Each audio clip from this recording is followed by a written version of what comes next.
7th July, tune in to KBC Channel 1 from 9:50 p.m. for a live Migori County gubernatorial debate from Rongo University.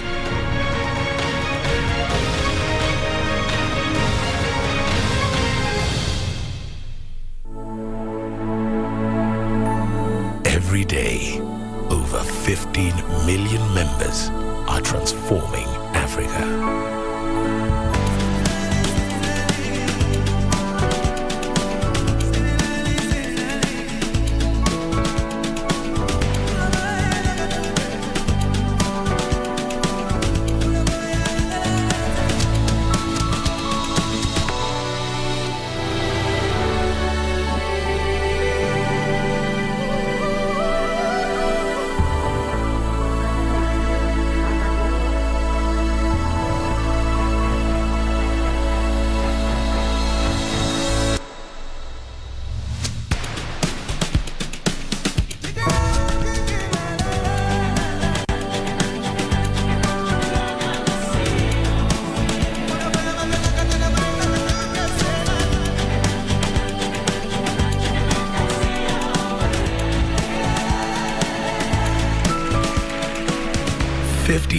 Million members empowered to learn, to grow, to harvest, to lead, to dream. Equity. Karibu member.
Hujambo mtazamaji na karibu kwa taarifa zetu za adhuhuri leo, ikiwa ni tarehe 7 mwezi wa 7 mwaka 2022. Leo ni siku ya Kiswahili duniani. If you like, it's World Swahili Day. That is why I have indeed started out with Kiswahili. Good afternoon. This is KBC Lunchtime News, a very, very, very comprehensive bulletin that we have lined up for you right here. And of course, the biggest news in the land is that some of the ballot papers are already here. Just 32 days to the general polls. My name is Njue, and Anwangeshi will be our sign language interpreter for this live newscast. And you can join in through our social media platforms as we are live. Now, straight to the news. We begin in Machakos County, where 3 people have died in a dawn car accident involving a 14-seater matatu at Kithini area along the Machakos Kyumbi Road, with 10 others sustaining injuries. According to the witnesses, the vehicle, which belongs to Namak Sacco, was speeding when the driver lost control, and as a result, the vehicle veered off the road and rolled several times. Initial investigations have indicated that the matatu had mechanical faults which could have led to the accident. And according to Machakos County Finance and Infrastructure CEC Naomi Mutie, the 10 people who sustained injuries are recuperating at the Machakos County Referral Hospital, while the bodies of the 3 were taken to Machakos Level 5 Hospital morgue. The vehicle was towed to the Machakos Police Station. Wakati tumefika hapa, hiyo Nissan ilikuwa inatoka na side ya makutano. Ikachomoka mguu. So the driver alikuwa anajaribu kuicontrol. Ndio amekanyanga, I think ni brake amekanyanga, ikalol. So kutoka hapo sisi tulikuwa kwa maruti, then ndio tumetokeza tukaona venye imeumiza watu. We evacuated 13 13 of the passengers who were seriously injured, and they were all evacuated to level 5. So I also want to take this opportunity to convey my condolences to the family of the departed. Otherwise, the vehicle rolled from the bridge onto the left side of the road. From Machakos to Busia, where police have arrested 4 suspects who are believed to be behind the killing of 2 night guards at Matthias Trading Center on Monday night. The 4, aged between 20 and 28 years, are believed to be among armed gangsters stealing from M-Pesa shops and robbing off business persons in Busia town. According to Busia County Police Commander Maxwell Nyaema, the DCI and the Special Crime Unit nabbed the 4 in Uganda Siaya County, where they were found in possession of stolen merchandise. Officers wetu walifuata mpaka Siaya, area ya Ugenya. Hiyo vijana walipatikana na motorbike ambaye wanatumia, mumeiona vile wamefunika number plate. Sile vitu tumelikaba, mumeona iko mafuta, iko uniform ya serikali. Bado uchunguzi unaendelea, maana hatujatosheka mpaka tupate wote wako pamoja nao. The 2 night guards were murdered on Monday night by unknown people before they broke into the shops and made away with the merchandise of unknown value. Matthias area residents, through their area member of parliament Geoffrey Odanga, have urged Security Cabinet Secretary Dr. Fred Matiang'i to intervene and to address the rising insecurity cases in Busia. Sisi sasa, kwa sababu aliahidi ya kwamba wanafanya kila jambo kuhakikisha kwamba kuna usalama umedumishwa katika eneo bunge la Matthias. Mimi sasa nafikiri tumepita kiwango cha kuhandle mambo haya na hawa watu wa hapa county. Sasa tunaelekeza mambo haya kwa waziri wa usalama. The 4 suspects are expected to be arraigned before Busia Law Court to face murder charges allegations. Elvis Otieno for Lunchtime News. Still on matter security, police in Emble County have launched a manhunt for a man suspected to be using sanitary towels in an alcohol processing plant in Ware area in Ware North Sub-County. In an operation led by Emble County Commissioner Dr. Edson Njue, a house disguised as a church was raided and assorted alcohol brands recovered. 8 hours after securing a court order to search the house, a multi-agency operation led by Emble County Commissioner Dr. Edison Haron Ali was carried out in search of a man suspected to be using sanitary towels in illegal alcohol processing. Police managed to access a palatial house within the area belonging to the suspect and which serves as the alcohol processing zone. Dr. Ali said they were able to recover documents and CCTV footages to ascertain the type of activities carried out in the area. Tumeangalia hata pia nyumba yake ya kifahari, nyumba ambayo kweli kabisa huwezi amini kwamba biashara hii inaweza kufanya jambo lile la madhara katika jamii. Tumechukua vyombo mbalimbali, tarakanishi, tumechukua CCTV ili tuweze kujua ile motherboard, tupate kujua ni biashara gani ambayo inafanya hapa, na tutajua tu karibuni. Dr. Ali further mentioned that authorities in Emble County will not relent in the fight against illegal alcohol processing plants, adding that more than 10 people had been arrested and 5 plants shut down since May this year. Emble County Police Commander Daniel Rukunga said that police were on high alert and appealed to members of the public to work together with the Nyumba Kumi and police officers by providing relevant information. Usalama inaanza na wewe mwenyewe ndio uende kwa mwingine. Kuna watu wa Nyumba Kumi, community policing, ambaye ni ushirikiano mwema baina ya polisi na wananchi. Kwa hivyo tupase polisi habari, sababu hata wewe mwenyewe usalama yako. Polisi wanalinda 25% 75% ni wewe mwananchi uweze kufanya nini? Kujikinga. This comes barely 2 weeks after 5 people died at Karuku area in Ware South Sub-County after consuming illegal alcohol. For Lunchtime News, Efi Nyakidi.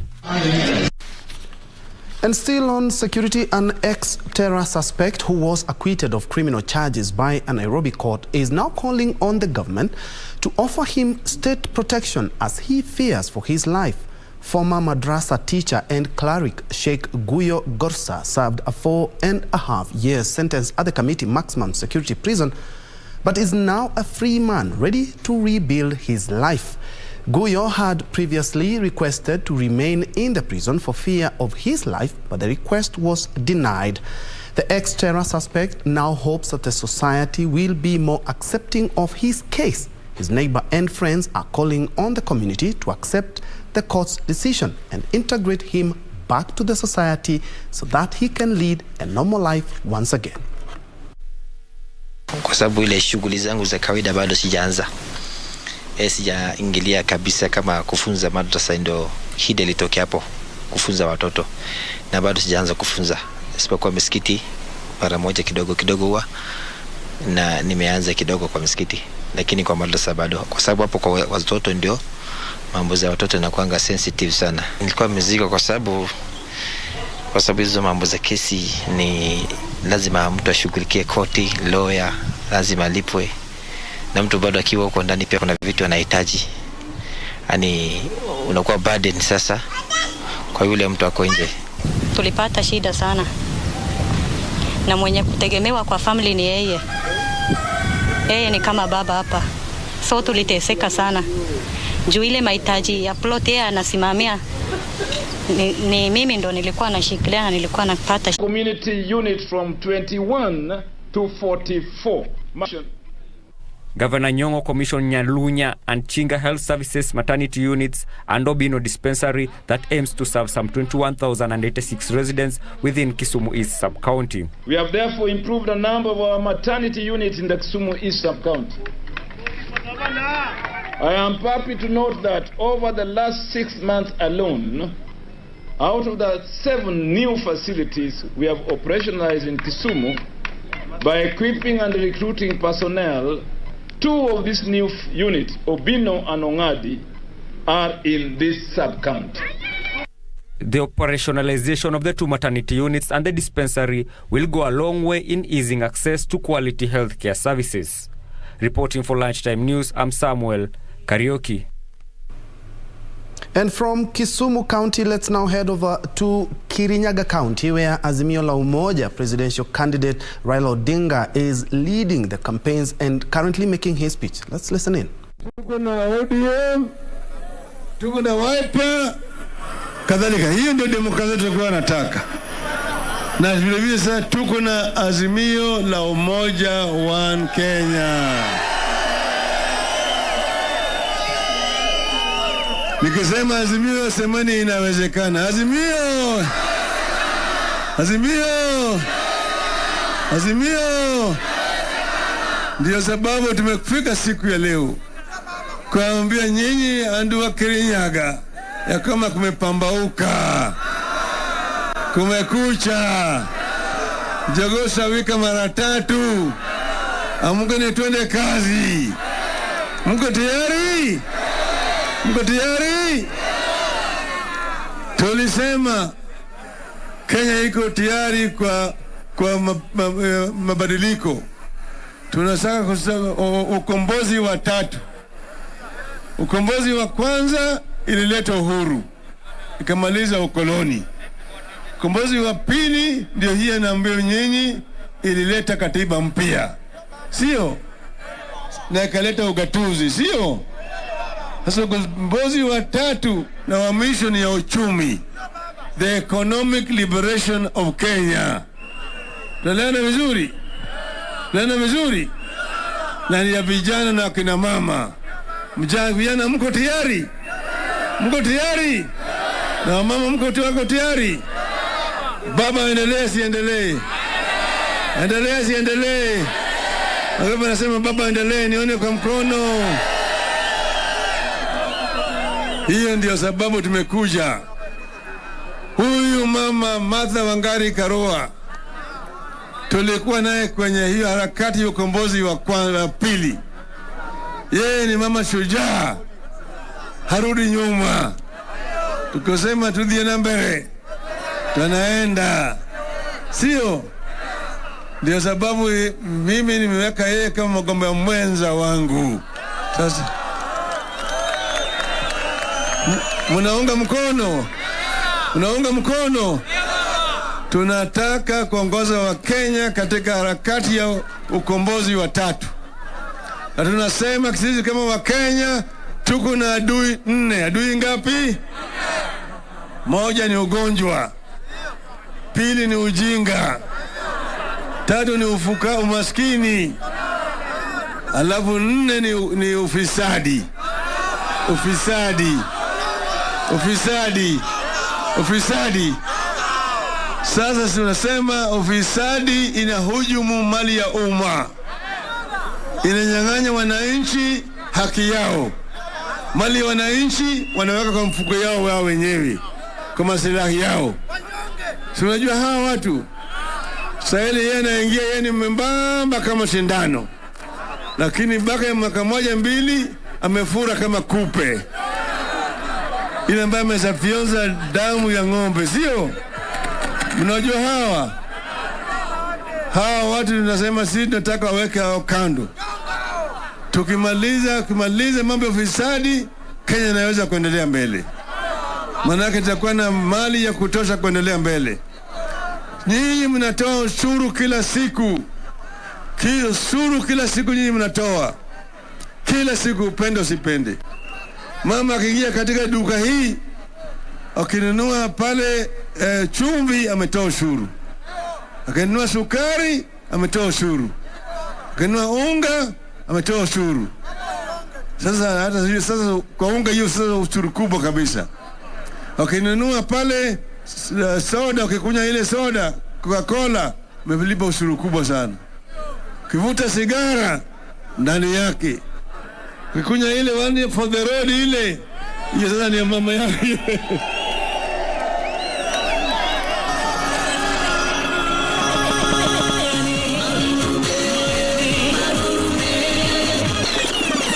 Hello?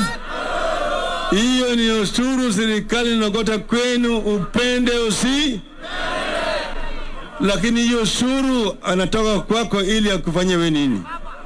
Ili akujengee wewe barabara mzuri. Sawa? Ili alete uwe na maji, ili uwe na stima, ili upate matibabu kama wewe ni mgonjwa. Ajenge hospitali pale na dawa hiyo ndani yake na nasi na daktari, sio?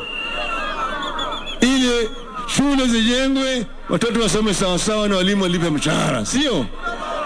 Haya ndio sisi tunasema ufisadi inazuia serikali kutoa huduma kama hayo. Sawa?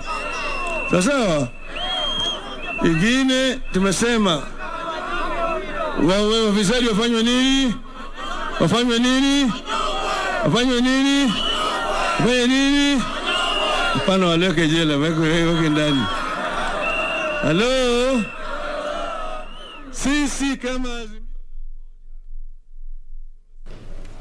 Azimio la Umoja One Kenya Coalition Party leader Raila Odinga live in Kirinyaga County, where he is talking about it's time for a new government and talking about Kenya is ripe for the third liberations. Incidentally, it is Karua's backyard and she is one of the most instrumental persons in Kenya's third liberations. Today, incidentally, also is Saba, tarehe 7 mwezi wa 7, and he's talked about 4 enemies, one of them being corruption, and he has talked about the high cost of living and the taxation, and he has promised to check all that if he is elected in to be Kenya's 5th president. We have our very own JJ Kuria who is following up that campaign caravan, and he will be furnishing us with a more detailed report in our subsequent bulletin. Let's now move on. Elsewhere, the Green Africa Foundation has rolled out an initiative to train rural communities to adopt clean and energy-saving cooking solutions. The training involves imparting skills to rural communities on how to use modern energy-saving jikos to cut the consumption of charcoal and firewood. Speaking during training in Kitui, Green Africa Foundation Executive Director John Kioli, who is also the chairman of Kenya Climate Change Working Group, noted that 600 million Africans still use firewood as the main source of energy for cooking, which has in turn resulted to the destruction of forests and the environment. Takriban milioni 600 ya Afrika ni watu ambao hawajapata kupata kawi ya kisawasawa, kumaanisha kuwa hawana kawi ya kupikia, hawana kawi ya stima, na sana sana mambo ambayo ni muhimu sana ambayo Green Africa Foundation tunahamasisha watu katika eneo hili la Ukambani ambapo mambo ya kawi ama energy ni mambo mzito sana. The products being adopted by the communities include Maendeleo Jiko, which is an improvement of the 3-stone traditional jikos, as well as Jiko Kwa stoves that use minimal charcoal as compared to ordinary charcoal stoves. Likewise, the communities are being introduced to the use of electric pressure cookers that use less electricity, as well as the use of biogas, solar energy, and charcoal briquettes. Mary Kate, a beneficiary of the project and one of the champions of clean cooking technologies, said the energy-saving jikos have helped her family cut on cooking costs in the wake of skyrocketing prices for kerosene. Tukitumia electrical pressure cooker, hiyo inakuwa rahisi sana kwa sababu mafuta ya taa iko juu. Watu wengine walikuwa wakitumia ile stove ya paraffin. Siku hizi paraffin huwezi kununua kwa sababu iko juu sana. Victorian Kadha for Lunchtime News. At about 21 minutes past the hour, we are taking a quick breather. But before we do that, allow me to appreciate Bien Ban, who say you're watching, Pius Mukunyi, you're watching from Ungwaru, Fidelis Manga, you're watching from Voi, Enos Omodi, you say you're watching Lunchtime News from CBD Nairobi, Koki Manthi, you're watching from Machakos. We still have more stories, not forgetting business and also sports. Keep it KBC.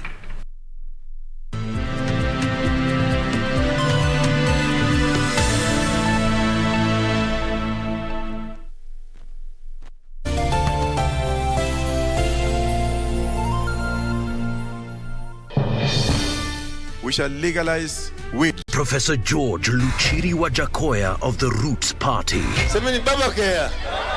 Baba kea. Raila Amolo Odinga of the Azimio la Umoja One Kenya Party. Unajua mimi sina pesa ya serikali ama ya kashfa. David Mwaure Wahiga of the Agano Party. And hakuna kura ya hasla mtaiba. William Samoei Ruto of the Kenya Kwanza Alliance.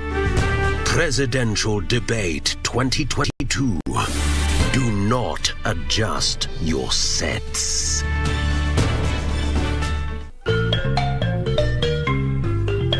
Wiki kwenye Mkulima tutakuonyesha jinsi ya kupanda mboga za kienyeji. Kitu ambacho nataka kuangalia katika hizi mbegu ni kuna uhusiano upi kati ya hizi mbegu ambazo ni nyekundu, zingine ni nyeupe, ambao unafanya hizi mbegu zipendwe na wadudu. Kisha kutukuonyeshe jinsi ya kuzitayarisha jikoni. Tukutane Jumapili saa 9:30 kwa Wondo kamili. Do you have a news story to share with KBC? Get in touch swiftly on email news@kbc.co.ke or call 0723-892-654 or 0734-780-124.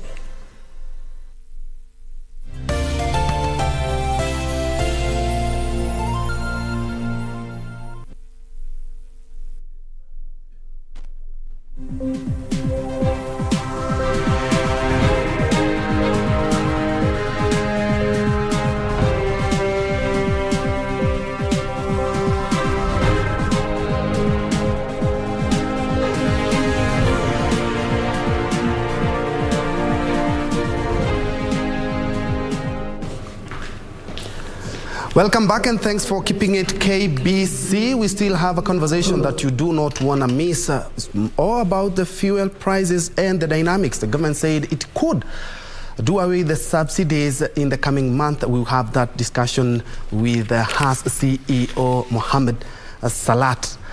But before that, close to 100 investors in the Naivasha Special Economic Zone will soon be allowed to set up businesses in the 50-acre project. The development of the multi-billion shilling Special Economic Zone has seen local and international investors express willingness to set up shop in the island container depot in Mai Mahiu. In 2019, the government hived off 50 acres from the project to set up an industrial park as a donation to the small and medium enterprises in Naivasha. The inland container depot is readying itself for value additions, including installation of water and electricity, as well as waste management, among others. Investors who have shown interest in the special economic zone that is currently served by the SGR are set to receive their subleases. The county government says that 80 investors had already been vetted and would be given letters of confirmation to work in the zone. The planning process is ongoing. We had a joint planning meeting with the ministry, and we were able to get participants give their views, which we are considering, and in a bit we shall be able to release the amended plan so that we allow investors now to start doing their work, constructions, and also bringing business into that area. She affirmed that the county was committed to wooing investors to the area, describing Naivasha as the fastest growing commercial hub in the region. Waihenya at the same time added that plans to issue Gilgil and Molo with municipality charters were in place a couple of months after Nakuru became a city. This would also ease the process of getting licenses for investors keen on the special economic zone. So we've put in processes that will facilitate, will make it easier for them to be able to get their licenses, to be able to set up their businesses, to be able to set up the constructions that they want to do. The railway infrastructure in the area will support the special economic zones, with an interchange being developed between the SGR and the meter gauge track, as well as transshipment facilities around Mai Mahiu, with road and rail links to the Suswa Longonot line. Ndutamo Kami for Lunchtime News. Sri Lanka's president has asked Russia's President Vladimir Putin to help his cash-strapped nation import fuel as it faces its worst economic crisis. Sri Lanka's energy minister warned during the weekend that the country may soon run out of petrol. And more in our global business roundup. Russia in recent months to help bolster fuel supplies during the crisis, and the government has signaled that it is willing to buy more from the energy-rich country. The Central Bank of Sri Lanka raised its key interest rates by 1 percentage point to tackle the soaring cost of living in the country. The lending rate was raised to 15.5%, while the deposit rate was increased to 14.5%, the highest in 21 years. It comes as annual inflation hit a record high of 54.6% in June, as the cost of food rose by more than 80%. To add to Colombo's woes, Aeroflot suspended Moscow-Colombo passenger flight service last month after a Sri Lankan court briefly detained one of its planes following a commercial dispute over payment. Sri Lanka has seen its foreign exchange reserve shrink due to economic mismanagement and the impact of the pandemic. Meanwhile, British Airways is to cut 10,300 more short-haul flights due to features in its schedule between August and the end of October. The latest announcement means nearly 30,000 flights will have been removed from the BS schedule between April and October this year. The cancellation affects London's Heathrow, Gatwick and City airports. The industry has struggled with staff shortages as demand for air travel has rebounded after the COVID-19 restrictions. These flight cancellations come ahead of Friday deadline announced last month by the Department for Transport for an amnesty to give airlines a short window to hand back without facing the usual penalty. Any airport slot in the summer season they are not confident they will not be able to operate. The intention is to reduce the chances of disruption and let notice cancellation inflation over the summer by making schedules more resilient. Finally, oil and gas producer Shell said it will reverse up to $4.5 billion to write-downs on oil and gas assets after it raised its energy price outlook following Russia's invasion of Ukraine. In an update before second quarter results on July 28th, Shell's refining margin almost tripled over the period, boosted by recovering global demand from the pandemic, a lack of refining capacity and lower fuel exports from Russia. Shell's indicative refining margin rose in the second quarter to $28.04 per barrel from $10.23 a barrel in the first quarter and $4.17 a year earlier. Oil and gas prices remained elevated in the quarter, with benchmark Brent crude averaging about $114 a barrel. Shell's oil and gas production was expected to be up 2.93 million barrels of oil equivalent per day, its lowest in at least 7 years, as a result of high field maintenance. Terry Njenga, Lunch. And that report, and more specifically the Sri Lanka one on fuel, takes us to our interactive segment. And you bear me witness that in the country for the last couple of months, the fuel prices have made things crazy in the country, to the point that basic commodities are out of reach for most Kenyans. But the situation is not only being exacerbated by the political landscape we have in the country, the war in Ukraine. They've talked about the war in Ukraine and the recession that is currently underway in so many countries. But to help us shed more light on the Kenyan situation, we have Mahmoud Salat, who is the Group CEO of Has Petroleum. Karibu sana. Pleasure, thank you. We have seen in Sri Lanka, the situation is a little bit dire than the situation we have in the country. Looking at the current fuel prices trend, will consumers, according to you, find a reprieve? And the answer will be yes, but the good question will be when. So what we've seen the last few days is a drop in oil prices, the crude oil prices. Definitely we'll enjoy that drop. But unfortunately, I think we have a lag of about a month or two before we realize that significant drop that happened at the crude level. But of course, we can't compare ourselves with Sri Lanka. I think Sri Lanka is a country that has now gone bust. It's not just oil. They are really having tough time economically. Yes. So you're saying the situation could be even worse than what we are experiencing here in Africa, to be specific?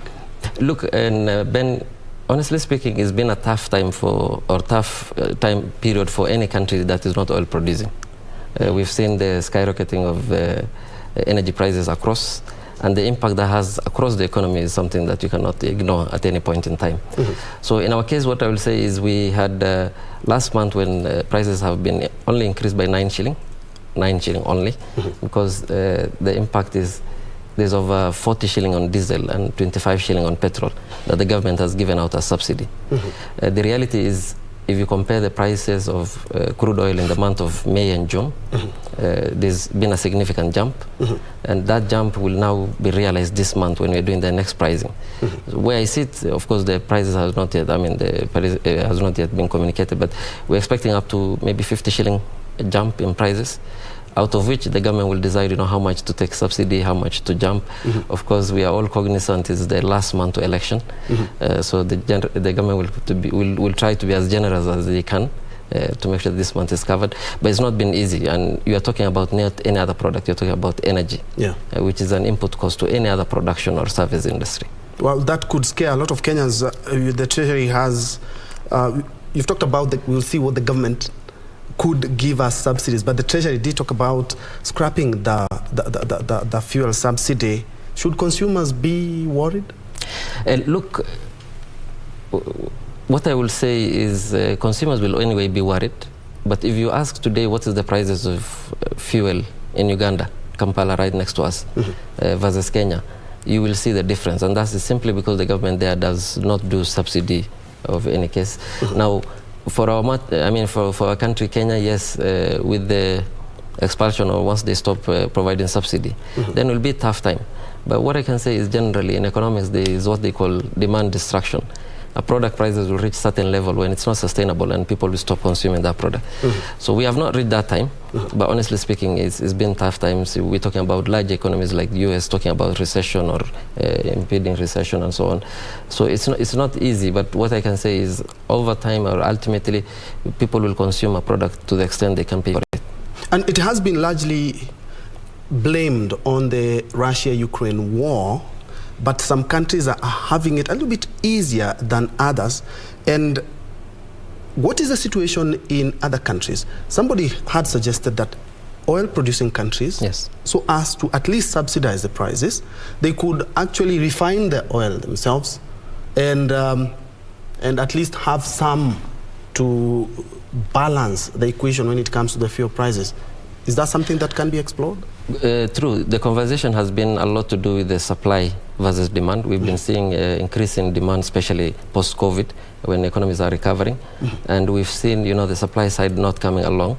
But when you talk about oil, there's a lot of other politics beyond it. So today, Venezuela, which is the biggest oil deposits in the world, a market like a country like Iran, all this kind of supply are not available to the market. If you go back, reason will be sanctions. So I guess it's time for, globally people sit down and provide solution beyond the Ukraine-Russia war. I think we all appreciate that Russia is one of the key producers of oil. And once you have this kind of molecules out of the market, this kind of imbalance in between the supply and demand is anyway expected. So as you said, yes, the best way to reverse the trend is to increase supply. And increase supply means the existing oil producing nation to increase the amount of output they are bringing out to the market.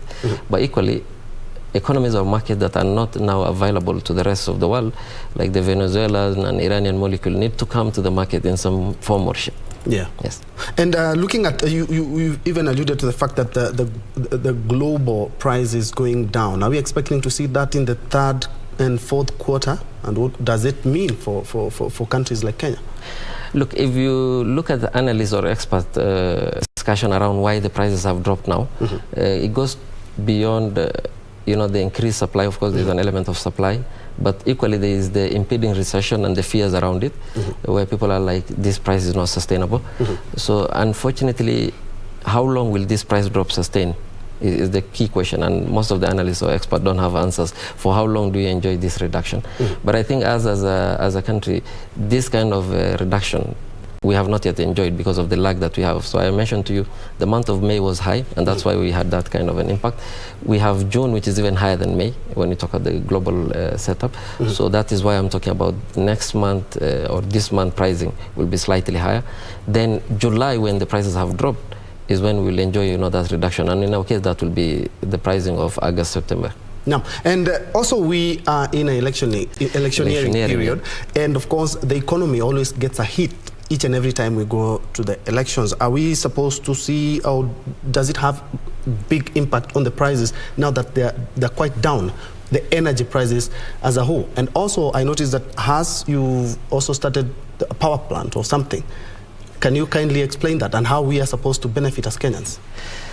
Good. So, historically we are used to a period whenever it is next to election, then we have the fears, especially investors and foreign investors for that matter, and the foreign direct outflow, or the investment outflow, and the impact of the economy. That is what we are used to in most of the time. So in our case this time round, we have, myriad of issues. We have rising energy prices. We are talking about the basic commodities prices also going high, whether it is as an impact of oil or otherwise. We've got reduction or reduced availability of food generally, even as whatever we are known for producing, we have not produced the best as we've known in terms of quantities and volume.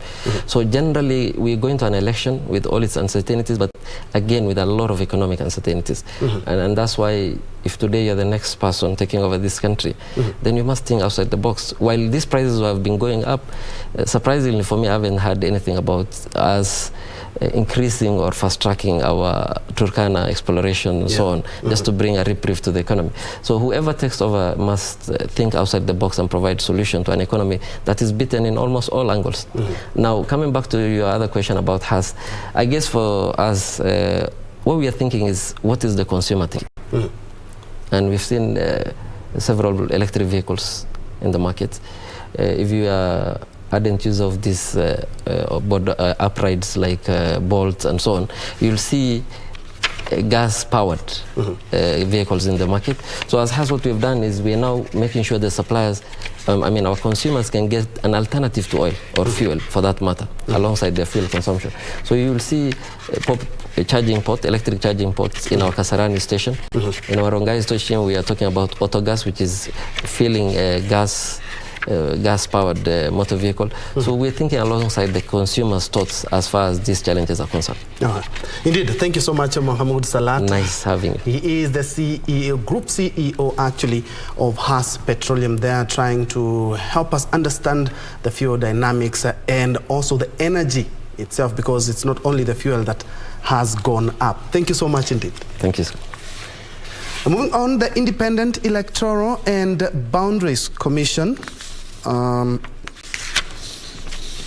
We'll have that a little bit later, but all right, I'm told it is ready. The Independent Electoral and Boundaries Commission, IEBC, has committed to ensure transparency in the electoral processes before and during the general election. The IEBC says access to the polling station as well as the transport and storage of 22 million ballot papers will be granted to observers, media and party agents to ensure a free and fair election. The Kenya Private Sector Alliance KEPSA reported that in 2017, Kenya's economy plunged because of reduced economic activities fueled by uncertainties regarding the outcome of the general elections. But IEBC has today assured stakeholders of a secure, free and fair election, adding that safeguards have been put in place to de-risk economic disruptions. The Commission has prepared for this election more than ever before, and we are committed to ensuring that we have a transparent process. We are going to give Kenyans a free, fair and credible election. The private sector, led by KEPSA and Mkenya Daima, noted that these coming elections should be a peaceful one, given that the country is still looking to fully recover from the COVID-19 misfortunes. This is particularly exacerbated also by the post-COVID pandemic. It has been a period from 2020 where businesses have really suffered. And of course, and we are sort of working towards making it better. And then now we have this global recession. We also have people who are challenged with losing their jobs, inflation, and it's global inflation. As we look forward to the general elections in the next 33 days and learning from the previous ones, we acknowledge that it is imperative for us all to work together to ensure a peaceful, free, fair and credible election. The private sector says it is ready to fully collaborate with the IEBC in delivering successful elections.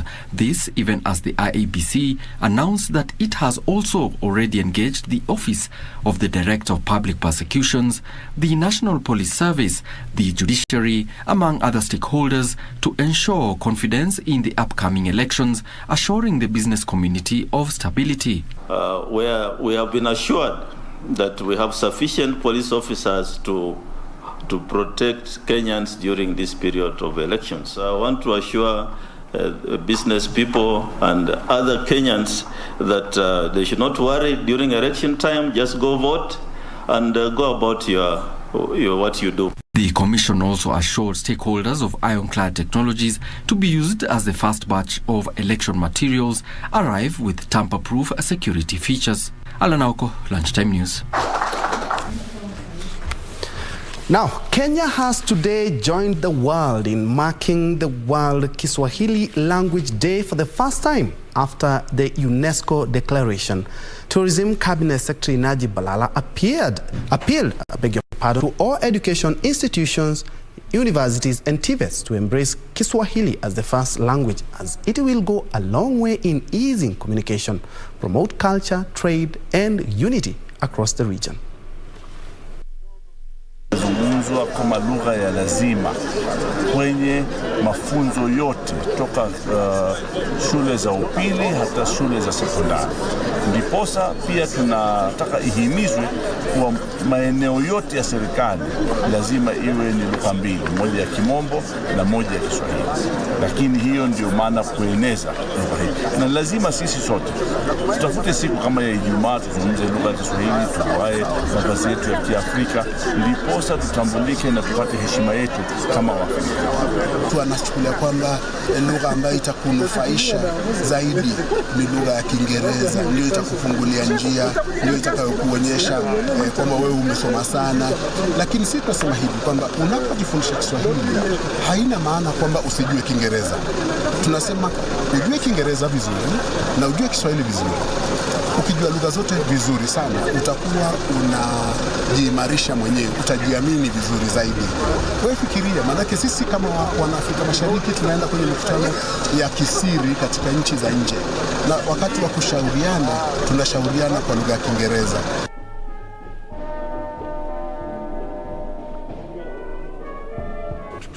Today is also an instrumental day for Kenya, as it is Saba Saba. It will be remembered for the clamor for multi-partyism.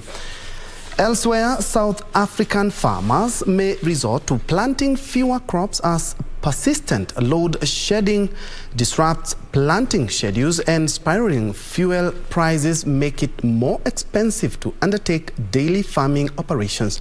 This is according to Agri-SA Executive Director Christo van der Ried, who believes that the current challenges faced by the country's food producers could have serious repercussions not only for the sector, but for food security too. Details of this and more in our Continental Business Roundup. With Eskom placing the entire country on a power supply roster, farmers, especially those who are dependent on the national grind, are left unable to use pumping stations, irrigation, cooling and other systems which are critical to their operations. Farmers are already reporting huge losses as processing machinery, irrigation, equipment and other machinery are damaged and come to a standstill due to power outages. Load shedding has also hit farmers hard in terms of trading with retailers as they struggle. The May 2022 Agriculture Producer Price Index increased by 19.3% year-on, with sharp increases of 30.8% year-on-year for the cereals and other crops and 20.8% year-on-year for the fruit and vegetable subcategories. On Wednesday, the price of petrol was between 2.37 Rand and 2.57 Rand, more expensive per litre, while diesel was between 2.30 Rand and 2.301 price per litre. Meanwhile, food prices soared in Ethiopia on Wednesday after the government reduced subsidies, adding to economic hardship for people already struggling with high inflation. There were long queues at petrol station in the capital Addis Ababa, with drivers reporting shortages as they tried to fill up their tanks. The price of petrol at the pump jumped almost 30%, while diesel went up almost 40%. Price of fuel, food and other basic goods have rocketed globally because of the Ukraine war, hitting vulnerable countries in Africa and elsewhere. The Horn of Africa country of more than 110 million people has seen inflation hovering around 35% over the past 6 months, with food prices in particular registering a sharp rise. The global surge in prices for basic goods has also eaten into the foreign exchange reserve of the largely importing nation. Imports of petroleum products in the first 9 months of the 2021-2022 fiscal year has jumped by 75% to $2.2 billion, and those of cereals by 121% to $1.8 billion. Finally, the Reserve Bank of Zimbabwe auctioned foreign currency which was not available earlier this year, triggering an allotment backlog. Companies have been at loggerheads with the central bank after it failed to allot the foreign currency, with a backlog of about 10 weeks, a situation that left companies exposed and struggling to restock due to limited working capital. Captains of industry have condemned the RBZ for flouting the foreign currency auction system rules, resulting in the forex backlog swelling to about $156 million. Instead, the RBZ was allowing the lowest bidder to access forex ahead of the highest bidder. Terry Njenga, Lunchtime News.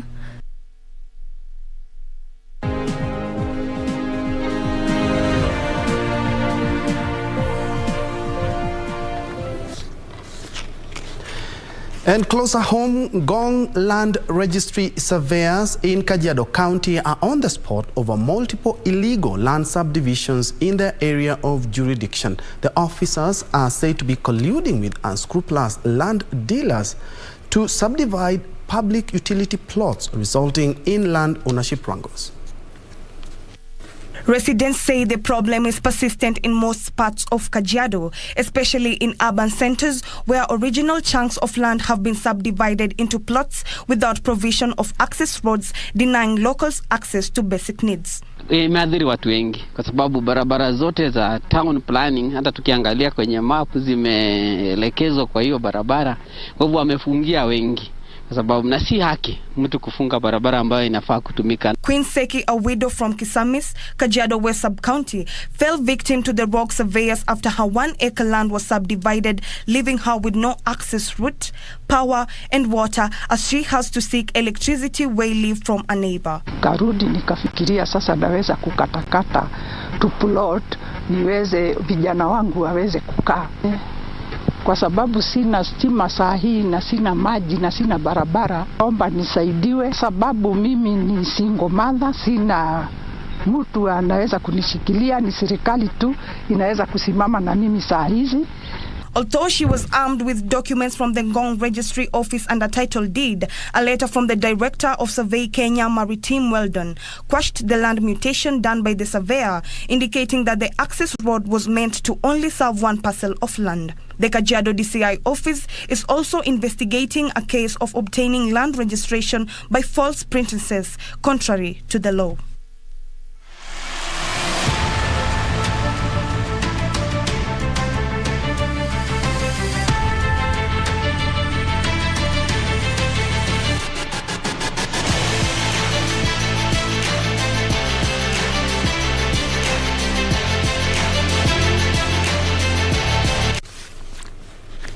In sports, Emble former Football Kenya Federation President Nick Mwendwa has been rearrested a few hours after his case was thrown out by the Anti-Corruption Court due to lack of evidence.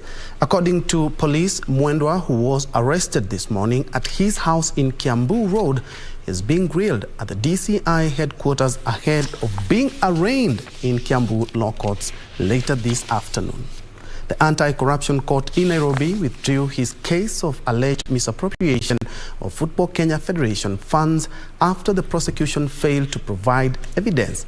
A statement from the Office of the Director of Public Prosecution said the case was not terminated but was withdrawn to enable the prosecution review the additional evidence. Mwendwa had been accused to have conspired to defraud the Football Kenya Federation of over 30 million shillings.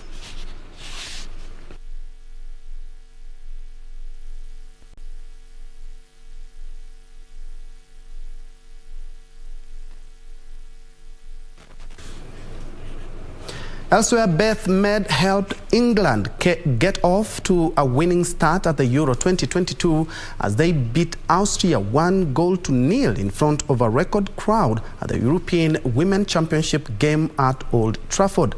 Sarima Wigman's side face arguably the toughest test of the group stages on Monday when they take on Norway, ranked 11th in the world. Winger chested down France Kibe's lifted pass and deftly touched it over to club teammate Manuela Zinsberger after just 16 minutes. The early goal settled England's nerves and quickly began to dominate Manchester, giving them an early win. Mead, Georgia Stanley and Kibe offered plenty of creativity and movement in the first half, and one criticism maybe have England's lack of ruthlessness. The Lionesses, who are in Group A with Austria, Northern Ireland and Norway, are aiming to win their first major tournament and have started their bid, extending their unbeaten run 15 matches. Serena Wigman's side face arguably their toughest test of the group stage on Monday when they take Norway, ranked 11th in the world. King Ormwangi for Sports News. And Nick Kyrgios reached his first Grand Slam singles semi-final with a straight-set victory over Chile's Christian Garin at Wimbledon. Kyrgios won 6-4, 6-3, 7-6 to become the first Australian man since 2005 to reach the last four of the tournament. The world number 40 is the lowest ranked men's semi-finalist at Wimbledon since 2008, when 75 ranked and 94 ranked Rainer Schutzler advanced. The 27-year-old will face Rafael Nadal on Friday.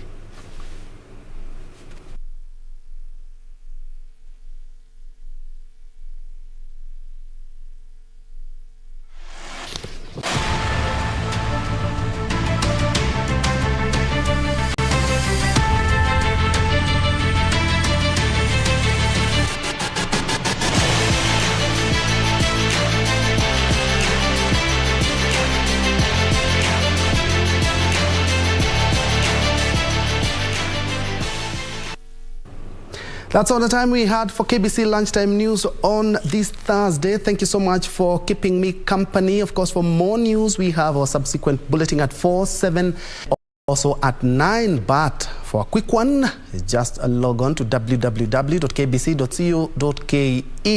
and also our social media platform. My name is Njue, and Wangeshi has been our sign language interpreter for this live newscast. Have yourself a blessed afternoon.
The countdown is on. With less than 5 weeks remaining, the gubernatorial race is smoking hot. Migori County are yet to choose who will lead the county. But first, let's get to know the candidates' development agenda. This Thursday on 7th July, tune in to KBC Channel 1 from 9:50 p.m. for a live Migori County gubernatorial debate from Rongo University.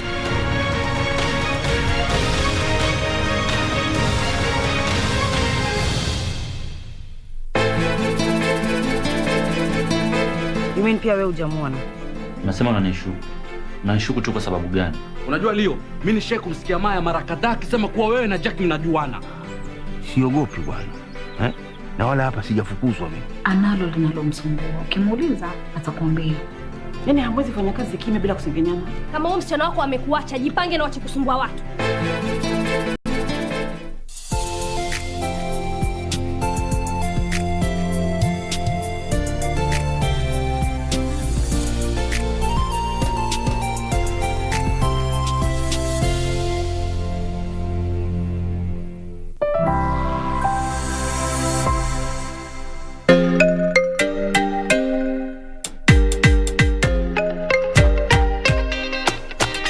Ujambo na karibu katika makala ya maisha kutoka BBC. Makala yanakusaidia kuwajibikia afya yako. Mimi ni Dayo Yusuf. Kumbuka unaweza kuyapata matangazo haya kupitia mtandao wa Facebook BBC Swahili, Twitter @BBC Swahili, #maisha. Wiki hii katika maisha. Virusi vya monkeypox. Kuna hofu ya maambukizi, na upi ukweli kuhusu maradhi haya? Wana jina maalum, ila baadhi ya mtindo wa maisha yao unaathiri afya yao. Tutaangazia tatizo linalosababishwa na baadhi ya dawa za matibabu. Karibu. Kabla ya kuanza matangazo haya, na kutahadharisha kwamba baadhi ya picha yanaweza kusumbua. Ikiwa bado unawaza kuhusu maradhi ya COVID-19, pole. Sio lengo langu kukutisha, lakini kuna virusi vipi ambavyo vimeripotiwa duniani? Monkeypox. Kabla ya mlipuko wa sasa, virusi hivi viliwahi kuripotiwa katika Jamhuri ya Kidemokrasia ya Kongo, Jamhuri ya Afrika ya Kati, Cameroon au hata Nigeria. Baadhi ya dalili zake ni sawa na zile za tetekuwanga au ndui. Mwandishi wetu Roda Odhiambo anatathmini zaidi. Kwa kila taarifa ya habari unafahamishwa kuhusu virusi vya monkeypox. Wakati dunia nzima ikiendelea kukabili janga la COVID-19, wengi huenda wakahoji iwapo virusi hivi ni maradhi mpya na je, kuna hofu ya maambukizi? Ni kawaida kwa mtu yoyote kuwa na hofu wakati inaporipotiwa mlipuko wa maradhi yoyote. Kwanza, upi ukweli kuhusu ugonjwa huu? Monkeypox ni maradhi yanayosababishwa na virusi vya monkeypox. Ina dalili sawa na za ndui, ila dalili hizi hazina makali kama ile ya ndui. Wataalamu wanasema kasi ya maambukizi ipo chini. Ugonjwa huu hupatikana sana sana katika Jamhuri ya Demokrasia ya Kongo, Cameroon, Jamhuri ya Afrika ya Kati na Nigeria. Hulenga sana jamii zinazoishi karibu na misitu. Wataalamu wanasema kuna aina mbili ya virusi hivi, aina ya virusi vinavyopatikana Afrika Magharibi na Afrika ya Kati. Kwa nini basi virusi hivi huitwa jina monkeypox?